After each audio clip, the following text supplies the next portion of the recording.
And we're here in 8B, Monroe Street, near Market and Catherine in Two Bridges. This is a 2-bedroom, 2-bath. We come into a 14 by 11 and a half living room here.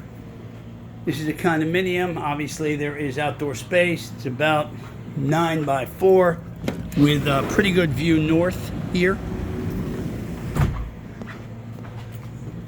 It'll fit almost any setup here. These people have an extra little built-in closet there. We have a well-stacked setup here in the corner. Stainless steel, dishwasher, upper and lower cabinetry, and granite countertop. Beautiful shelving across from it. Washer dryer here, Bosch. Bedroom 1 and bedroom 2. Bedroom 1, 11.5 by 10. Of course, with a closet. And we have bathroom 1 here.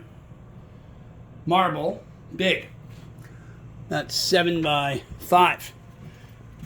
12 by 10 corner bedroom. Lot of light, facing north and facing east.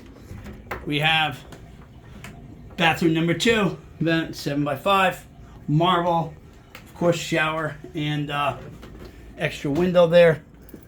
Good sized bathtubs in these units. Call Ray to see this unit at 212-602-1137. Elevator building here, 31 Monroe. This is the B line on the 8th floor.